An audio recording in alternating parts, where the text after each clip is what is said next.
ଦେଖିକି ଆଜି ନବୀନ ବାବୁ ଧାନ ବିଲକୁ ଆଉଛନ୍ତି ବୁଲିବାକୁ।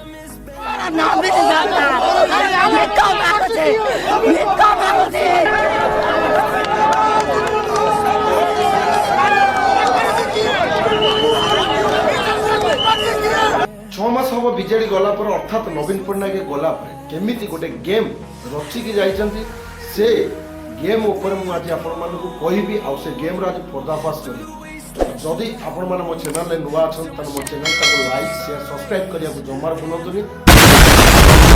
तणे चासी भाई नवीन पट्टनायक को ताको जो चाष करिसन्ति धान चाष ताकर अदिनिया वर्षा रे जो ताको खेत जमी गुडा आज नष्ट हो जाय चाष गुडा नष्ट हो जाय से केमिति नवीन पट्टनायक को चाष विषय देखौं धान भिड़ा धरछन नवीन पट्टनायक देखौं आपन को मु देखौं ठीक है आपण ए वीडियोटा को देखंत आ लक्ष्य करो कमेडी छाड़ी बना नहीं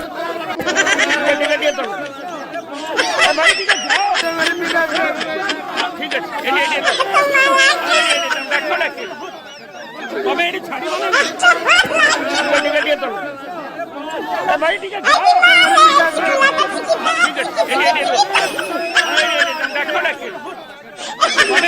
এই ভাই জনক বহুত কান্দিলেনি তাଙ୍କ କଥା টিকে କେହି ଶୁଣୁନାହାନ୍ତି।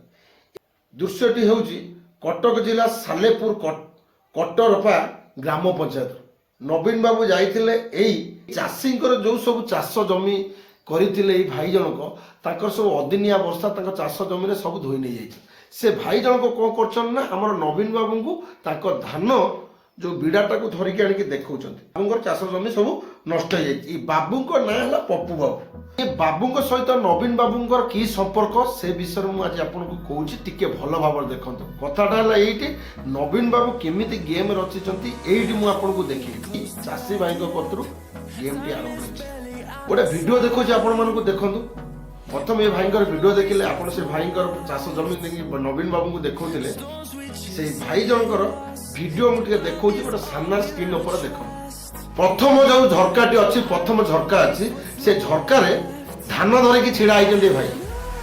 प्रथम झरकार भाई धान धरिकी छिड़ा होती आपण मैंने देखु द्वितीय झरकार ताकू आणिकी जड़े खबर देले कि भाई हेलिकॉप्टर रे नवीन बाबू आसीगले।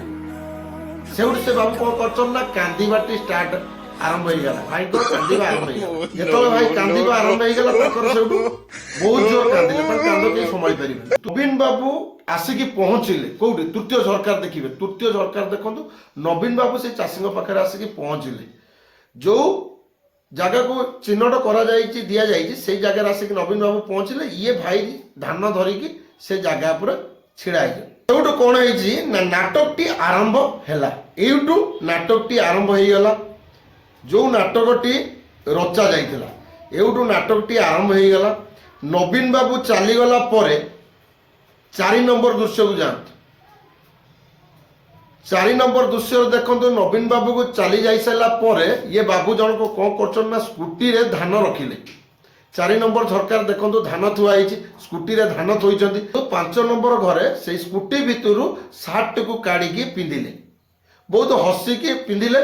भाईंकर बहुत अभिनय बहुत भल है कारण भल अभिनय कर भाई जनक बहुत सुंदर अभिनय कर खुशी होगी सार्टा पिंधुंट कौटा 5 नंबर घर भीतर आ 6 नंबर घर भीतर कौन ना कैमरामैन ये भाई जन को खोजी। कैमरामैन ये भाई जन को जो खोजिले जो से अभिनय करके आसी कैमरामैन ये भाई की खोजी भाई को खोजी खोजी पचे पचे जाइकी कौन कर गोटे धान बिल ये भाई जन को जाकि शोई पड़ जिते भाई के कैमरामैन खोजी खोजी खोजी भाई जन को कुआड़े गले एत कांदुले पछे पछे जाते ये बाबू जन को कौन कर जेती काले समस्ते जा सारा पर ये बाबू जन को उठिकी जाता से बिल माने शोई जाते कई जमी देखिपारे कई जापारे ये बाबू जनकर शोई धान बिल। ताहले मु आज आपण मानकु गोटाई कथा कहूँ ये नवीन पट्टनायक कथा हाथीर खाइबा दांत गोटे देखा दांत गोटे। ये नवीन पट्टनायक कौन कर ओडिशावासी की आज की पर्यंत 24 वर्ष हो गलानी ये ओडिशावासी की गोटे भुआ बुले चलते टीवी मीडिया आगे गोटे कथा कहे पछरे गोटे कथा लोक ये लोक केते केते टंका दिया है अभिनय करने ମାନେ ଗୋଟେ ଯେମିତି ସ୍ୱତନ୍ତ୍ର ଗୋଟେ ବିଜେଡି ଦଳ ଗୋଟେ ଯେମିତି କ'ଣ କହିଲି ଗୋଟେ ଯାତ୍ରା ପାର୍ଟି ଯେମିତି ସମସ୍ତେ ଏଠି ଅଭିନୟ କରନ୍ତି, ଏଠି ବର୍ତ୍ତମାନ ଅଭିନୟ କରୁଛନ୍ତି। ଏଇ ଯେଉଁ ଚାଷୀ ଭାଇକି ଆଜି ଡକା ଯାଇଥିଲା, ଏଠି ଯେଉଁ ଆପଣ ଦେଖିବେ এই যে মাউসী কৌଛନ୍ତି ଆମକୁ ନବୀନ ସରକାର ଦରକାର, ଯେଉଁ ଶୋଇ ପଡ଼ୁଛନ୍ତି ଗଡ଼ି ପଡ଼ୁଛନ୍ତି, କିଛି ଭିଡ଼ିଓ ମୁଁ ଆପଣଙ୍କୁ ଦେଖେଇଲି ସୋସିଆଲ ମିଡ଼ିଆରେ, କିଛି ଭିଡ଼ିଓ କରୁଛନ୍ତି ଆମକୁ ନବୀନ ପଟ୍ଟନାୟକ ଫେରାଇ ଦିଅ, ଆମକୁ ଆମ ଚାଷ ଜମି ଦରକାର ପଡ଼ି ଯାଉଛନ୍ତି। ସେ ବିଷୟରେ ଏ ନବୀନ ପଟ୍ଟନାୟକ କ'ଣ କରୁଛନ୍ତି ନା ସୋସିଆଲ ମିଡ଼ିଆରେ ଗୋଟେ କଥା କହୁଛନ୍ତି, ସୋସିଆଲ ମିଡ଼ିଆରୁ ବାହାରକୁ ଯାଇସାରିଲା ପରେ ତାଙ୍କୁ ଗୋଟେ କଥା ଆଜି ଯେଉଁ ସାଲେପୁର ଯାଇଥିଲେ ଯେଉଁ ନବୀନ ପଟ୍ଟନାୟକ, ଆଜି ଯେଉଁ ଲୋକମାନେ ଧାନ ଦେଖେଇଲେ, ଆକ୍ଚୁଆଲି ସେଠି ଗୋଟେ ପ୍ଲାନ୍ କରାଯାଇଛି ଯେ କି ନବୀନ ପଟ୍ଟନାୟକ ଆସିବେ, ଏଇ ଜାଗାକୁ ଆସିବେ, ଏଇ ଜାଗାରେ ଆପଣମାନେ ଆସିକି ଠୁଳ ହେବେ, ତାକୁ କିଛି ପଇସା ଦିଆଯାଇଛି ଆଉ ତାଙ୍କ ମାନଙ୍କୁ କିଛି ନାଟକ କରିବା ପାଇଁ ମାଧ୍ୟମ କରାଯାଇଛି, ମାନେ ତାକୁ ଏଇଭଳିଆ ହିସାବରେ ନାଟକ କରିବ। ଆଉ ଯାହା ନାଟକ ଯେଉଁ ନାଟକଟି ଆପଣଙ୍କୁ ମୁଁ ଦେଖେଇଲି, ଅପୁ ବାବୁ ଯେଉଁ ଧାନ ବିଡ଼ାଟାକୁ ଧରିକି ଯେଉଁ ନାଟକ କଲେ, ତାଙ୍କ ସ୍କୁଟିରେ ସାର୍ଟ ରଖିଛନ୍ତି, ସ୍କୁଟିରୁ ସାର୍ଟ ଆସି ଯେତେବେଳେ ପଛରେ କ୍ୟାମେରା ଭାଇ ଦେଖେଇଲେ ଯେ କି ସ୍କୁଟିର ଯେଉଁ ସାର୍ଟଟି ରଖିଥିଲେ କାଢ଼ିକି ପିନ୍ଧିଲେ, ତାଙ୍କର ଗୋଟେ ଧାନ ବିଡ଼ା ସ୍କୁଟି ଉପରେ ଥୋଇଲେ। ଏ ହେଉଛି ନବୀନ ବାବୁଙ୍କର ଅସଲ ଚେହେରା, ଯେଉଁଠିକି ଆଜି ଲୋକମାନଙ୍କ ସାମ୍ନାକୁ ଆଜି ଅସଲ ଚେହେରାଟି ପଡ଼ିଯାଇଛି। ଲୋକମାନଙ୍କୁ ପଇସା ଦିଆହେଇକି ଯେଉଁଠିକି ଗେମ୍ କରିବା ପାଇଁ, ଗୋଟେ ରୋଲ୍ କରିବା ପାଇଁ, ଯେମିତି ଯାତ୍ରା ପାର୍ଟିରେ ଯାତ୍ରା କଳାକାରମାନେ ଯେମିତି ରୋଲ୍ କରନ୍ତି, ବର୍ତ୍ତମାନ ପାଇଁ ନବୀନ ପଟ୍ଟନାୟକ କ'ଣ କରୁଛି ନା ତ ସତ୍ତା ନାହିଁ, ଲୋକଙ୍କୁ କିଛି ନା କିଛି ଭୁଆଁ ବୁଲେଇବାକୁ ପଡ଼ିବ।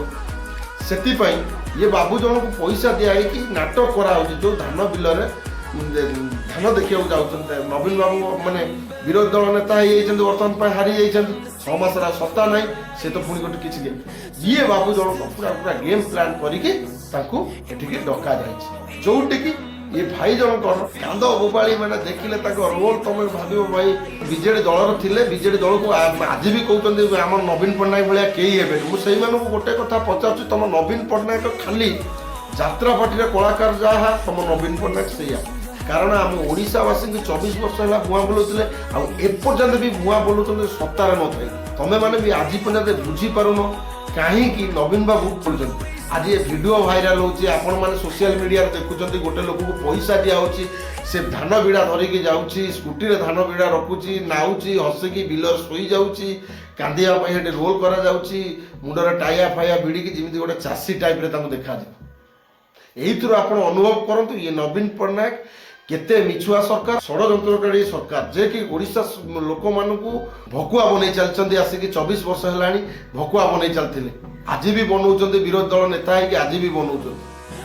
ଯେଉଁଠି ନବୀନ ପଟ୍ଟନାୟକ 24 ବର୍ଷ କାଳରେ ଧାନ ବିଲକୁ ଯାଉନଥିଲେ, ଆଜି ସେଇଠି ନବୀନ ସରକାର ଧାନ ବିଲକୁ ଆଉଛନ୍ତି ଅର୍ଥ ପାଇବା ପାଇଁ, ଓଡ଼ିଶାବାସୀଙ୍କୁ ଲୋକ ଦେଖିବା ପାଇଁ ପଇସା ଦିଆହେଇକି ଲୋକଙ୍କୁ ଚାଷୀଙ୍କୁ ଡକାଯାଉଛି, ଯେ କି ଚାଷ ରୋଲ୍ କରିପାରିବ, ତାଙ୍କୁ କିଛି ପଇସା ଦିଆହେଇକି ଚାଷ ଜମିକୁ ଡକାଯାଉଛି ଭଳି ରୋଲ୍ କରିବା ପାଇଁ।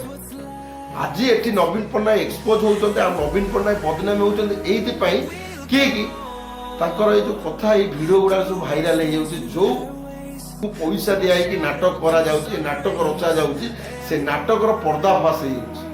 ଏଇ ହେଉଛି ନବୀନ ବାବୁଙ୍କର ଅସଲ ମୁଖ। ଆପଣ ଓଡ଼ିଶାବାସୀ, ମୁଁ କହିଲି ଆଜି ସେଇ ମୋହନ ମାଝୀକୁ ଦେଖିକି ନବୀନ ବାବୁ ଧାନ ବିଲକୁ ଆଉଛନ୍ତି ବୁଲିବାକୁ। କାହିଁ 24 ବର୍ଷରେ ଆସିପାରୁନଥିଲେ, କାହିଁ 24 ବର୍ଷରେ ଆପଣଙ୍କର ଏ ସରକାର ଥିଲା କେଉଁଠି, 24 ବର୍ଷରେ ଆପଣ ଏ ଚାଷୀମାନଙ୍କ କଥା କେବେ ତ ବୁଝୁନଥିଲେ।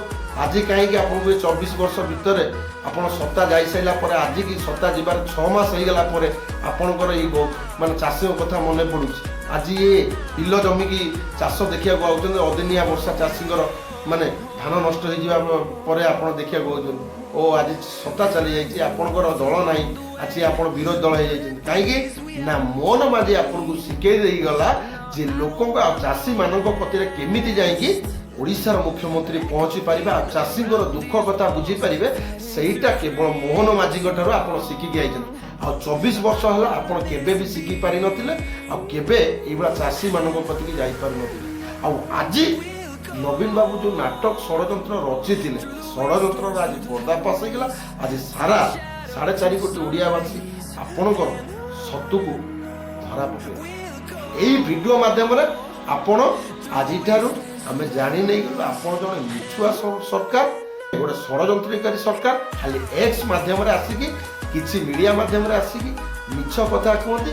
ଆପଣଙ୍କର ଯେମିତି ଲୋକ କୁହନ୍ତି ଗୋଟେ ଢଗ ଅଛି, ହାତୀର ଖାଇବା ଦାନ୍ତ ଗୋଟେ ଆଉ ଦେଖେଇବା ଦାନ୍ତ ଗୋଟେ। ନମସ୍କାର, ଜୟ ଜଗନ୍ନାଥ। ଆଶା କରୁଛି ଯଦି ଆପଣମାନଙ୍କର ମୋର ଏହି ଭିଡ଼ିଓ ଭଲ ଲାଗିଥିବ ତାହେଲେ ଲାଇକ୍ ସେୟାର ସବସ୍କ୍ରାଇବ୍ କରିବାକୁ ଜମା